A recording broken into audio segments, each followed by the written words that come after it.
first of all, I have to tell that there isn't a shamanistic world, because today there are still lots of different tribes or indigenous in South America or Nepal and other countries in Africa too living, and they are still living in a shamanistic world.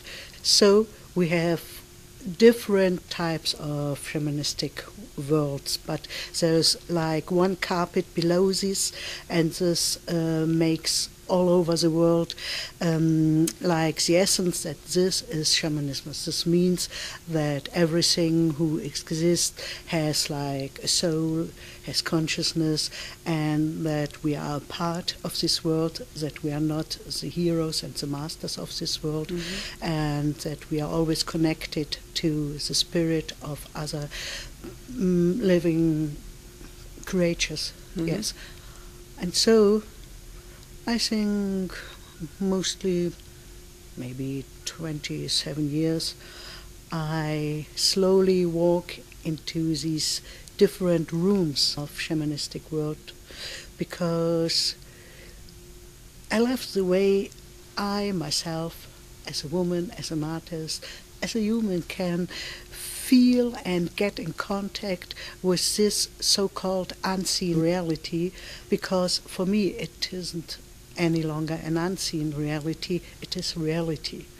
Because for me today, after long years of experience, I think that a real realist is a visionary one. So because this is that there is no, that we are always in like altered states. There is nearly no cutting between this world and the other world. I only have to know them, and so I can act in them, and this gives a big richness to me, and with all my senses I can go into this world, and I don't have to leave nothing. I don't have to believe nothing, because I can experience this with my own body, with my senses. And the first is I can explore like my own spirit, and then I can get in contact to all the other like qualities of spirit which are in this world. And this is a big richness for me, and makes it much more easier to live. And it's like to sing a song every day, and the tune is changing, but it's my song, and I can live this kind of sound, and I am this kind of sound. Sounds very great. It is. Yeah. And do you experience that it's also helpful to be a woman in that, being in those worlds? This depends. This depends on the culture. When I think of most of the cultures in Nepal, I found it much more easier to be a woman, and also easier to work as a she-shaman in this society.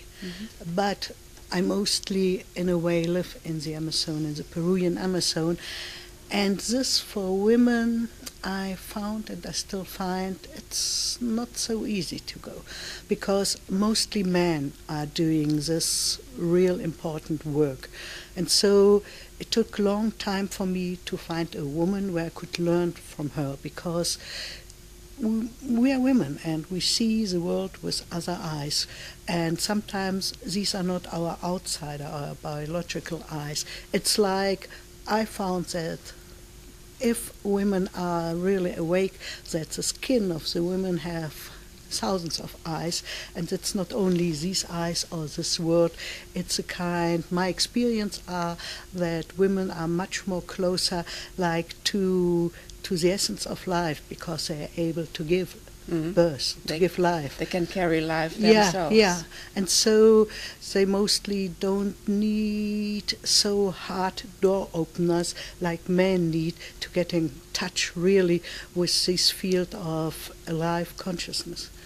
And so the problem for me was one experience, a really hard one, because I was looking after a she-shaman, and I found one in the Amazon. And she named it healing ritual, but she nearly murdered me.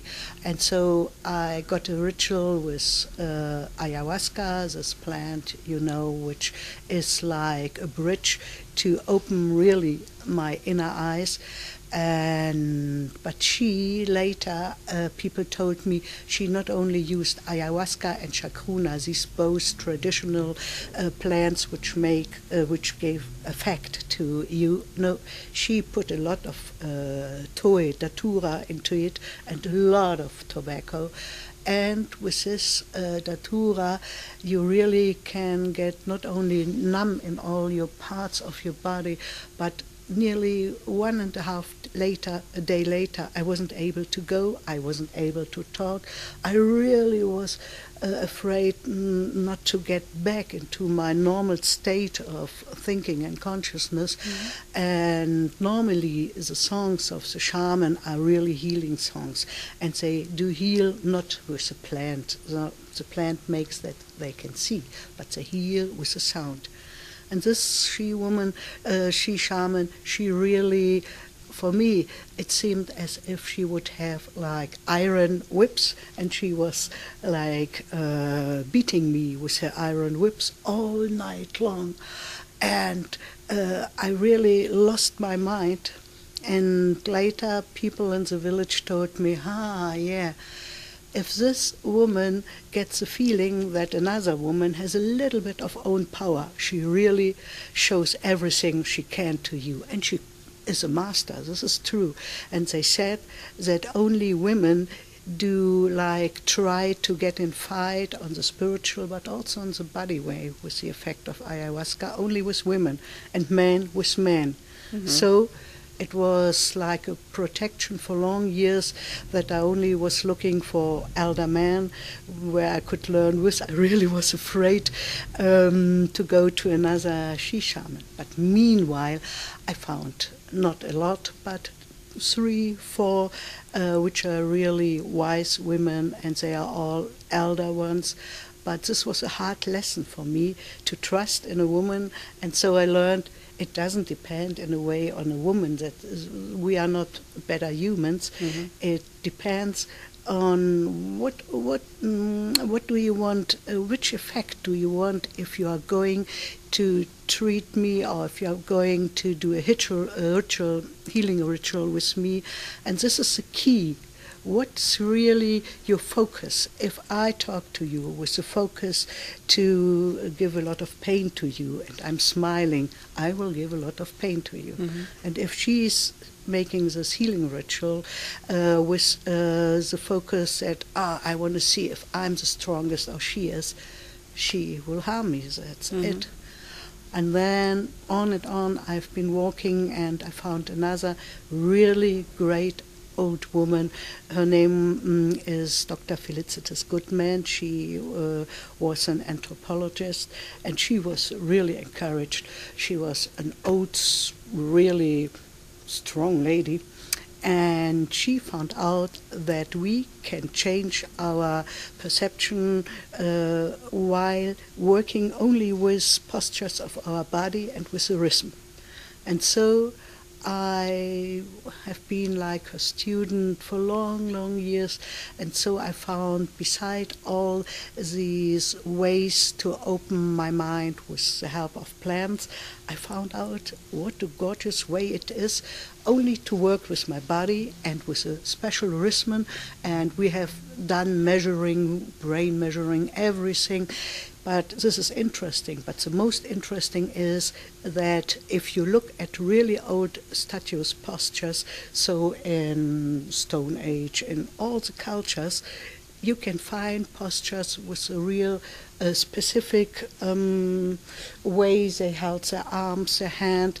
And if you do this, if you put your hand like this or like this and open your mouth and put back the head, you immediately will feel a really, really great heat, and with closed eyes and a rhythm of 210 beats per minute, it's really fast. Mm-hmm. The connections in our brain, clack, clack, they turn so that you get in an altered state, and you don't have belief, nothing and it's short time, maybe 15 minutes you can do it, and you really get into the state of visions. And so nowadays I mostly practice this way on one hand, and I teach this to people because you don't need nothing, only your body and a rhythm and a sound. And we are sound. Our body is sound in every cell. We have like sound and water, and we have this movement, and that's all.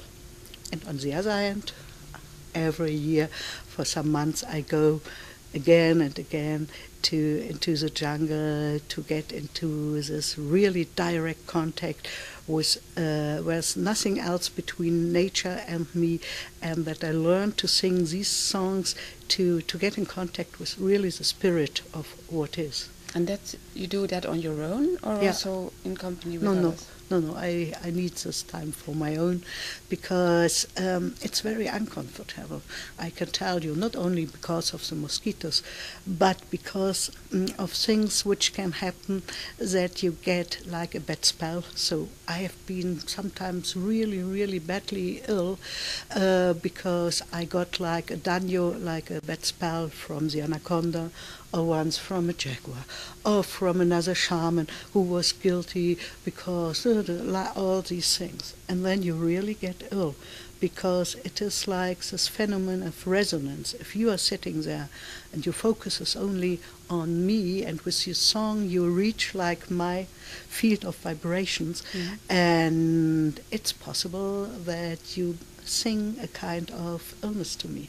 And so where these spirits are really alive, and I saw things, if I would tell it here on the street, people would bring me to the next hospital, because it is possible, I know this today, to see things which other people can't see, and with this, in the same moment I can see the newspaper and I can see like a spirit.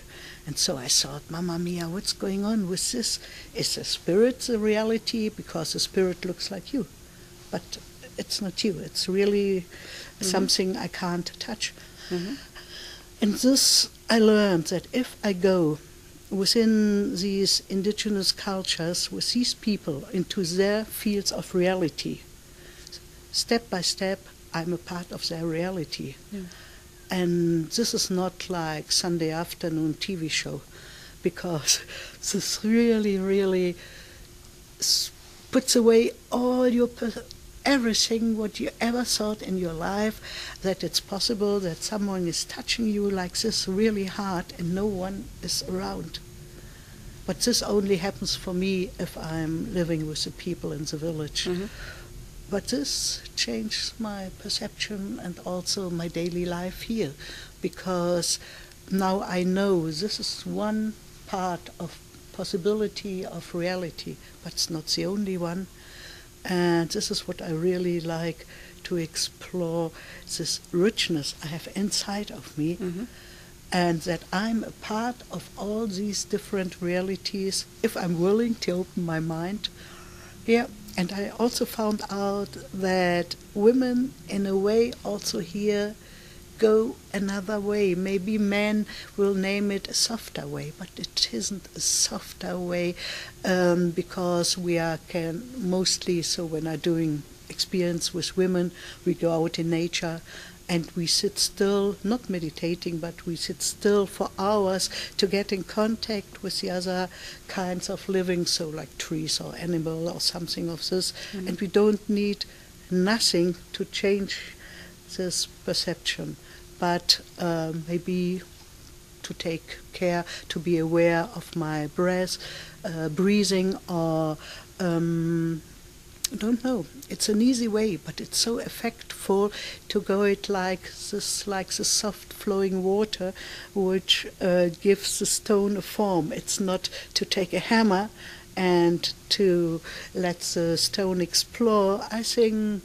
in a way, my way is more to flow like a water around the stone, so that step by step the stone is changing its form. A very female approach. Yeah, I think so.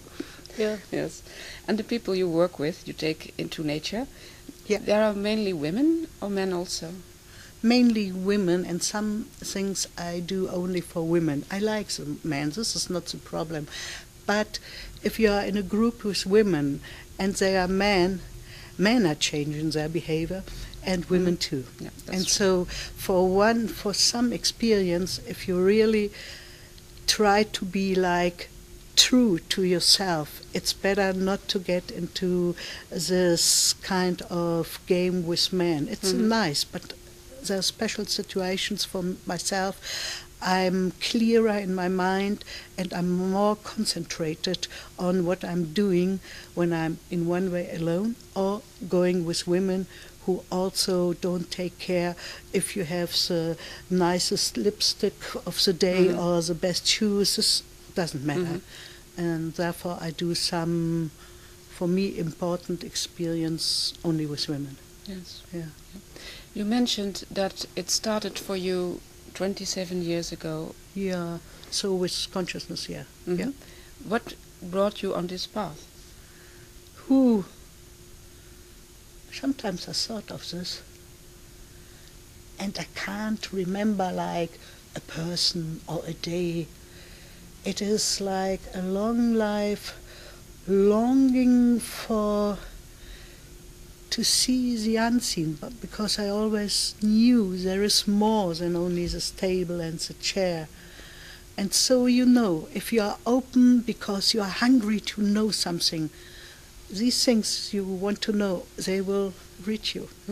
So, and I haven't been searching, that's not the truth, but because since my childhood, in a way, my father was an artist, and after the war we were really poor, and we came from far Russia, and so there was nothing. And so we had to go into the forest, and we had to look after things to eat.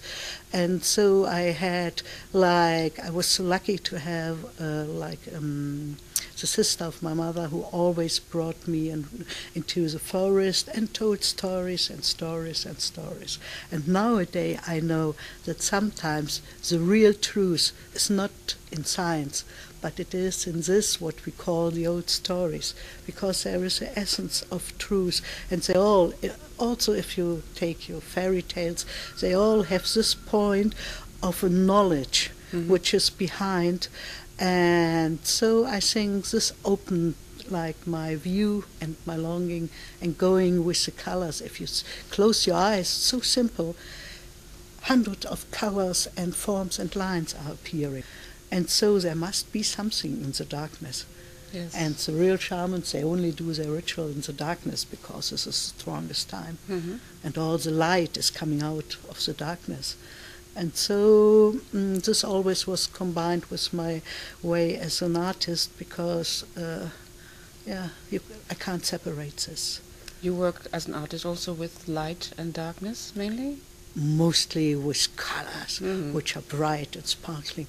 But I only can paint if I first do the canvas black. I can't paint on white. I see nothing on white. The same principle, in fact. Yeah. Like the shaman does. Yeah, and so I like to bring like my spirit of life through the colors, because nowadays the most interesting for me, like a criminal story, is that inside of me there is like a great feel of living consciousness, of really life, of sound, of everything. And if I look inside, it's like a cosmic too. And this I paint to bring it out, to make people curious, that they really like also to get in this experience that we can not only think what we are, we really can see it, feel it. And hear it. You were talking also about sounds. We can hear. Don't talk about sounds. I got the feeling through the years, my ears are, I can hear like the last grasshopper 100 kilometers away singing or coughing. So sometimes these poor ears, it's too much from them to hear. Can you shut it down as well? Yeah, you have to learn this. But it is sound. I think if there's a painting, when the painter has been really in his painting, not thinking, but in his painting, you can sing it. It's like a song too. It is like this. Or if you meet people and you get really this taste of the essence of people, you can sing this lady. Hmm. Yeah. I once learned that music is the closest to what we could call the divine power in the universe. Yeah. And if I hear you well, it sounds a bit like that to me. Yeah, we can hear. So if they're going with these satellites, all this, there is a sound in this universe. Some people grabbed it, but there is a sound in everything, and this is the principle. Real shamans, they work with the sound. So when I got ill from this not so friendly anaconda, because I disturbed her and I didn't know that it was her place, Mamma Mia, they sang the song of the anaconda for me. And they did heal me in 2 nights with the song of the anaconda. Mm-hmm. And so, because it's like homeopathic stuff, Mm-hmm. When I get hurt from this, I get a thing which is close to this, the same vibrations. Mm-hmm. And so the shamans in Nepal, they take their, like an inner sound, the mantra. We don't hear it outside, but it is a sound who changes everything. Yeah. Yeah. Yeah. It also reminds me of, we are very much a water, filled up with water, all our cells are filled, that it also vibrates through our whole body then, and bringing it into balance probably again. Yeah.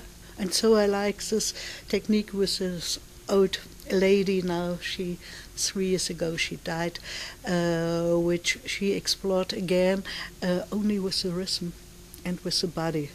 And because in our brain we have a special part, it's called hippocampus. It's like a door to remembrance, and you can open it with harmonic rhythm. They found out in Zurich here when they did research for epileptic people with epilepsy. And if I give like food to this door with a rhythm, but it must be, they say, a harmonic one, it opens and you can get to all your knowledge. Not only you have stored, but I think that within ourselves we have like all knowledge of life, also not my private personal life, not of my family, but more than this. And I can reach this. Yeah. And this is what shamans also do, that they go into your net on information, which is I can hear, I can see it if I would be a shaman, and so I can change it. Yeah. It's remarkable that here in the European country, these foundings are made about epilepsy, as you said, with sound. Do you notice that more and more there is a connection between these worlds, the regular science and the shamanistic knowledge? Yeah, I'm so glad it is like this, that now scientific say like the same as old shamans say, which never have read a book because they can't read. Yes, I'm so happy to live in this time where we are connected to this, and that I don't have to separate myself from myself, because I love to see things also with my intellect, and I love to get in process of understanding, and so I can combine these two. These are not two worlds, but now the scientific, they slowly walk into the reality. Yes, it's always the question, which reality is the most real? And that's what we can fight about. But we are here at the Psychedelic Forum and talking about these days, and there it becomes more and more clear that perhaps there is another reality, as you mentioned clearly yourself, which is perhaps even more real than we normally hear in our normal world. Yeah. Thank you very much for this talk. I enjoyed it very much. Is there something you want to add still, which we forgot to mention? No, thank you. I'm very grateful that you have this open mind to ask something, because I think it's more important to have more questions than answerings, and so I hope we could bring a bit more of questions into this world, and so that more women especially are encouraged to get up and find their own way, which is the own way for them to get in contact with this real alive essence. And yeah, that's it, and this is what I like to do.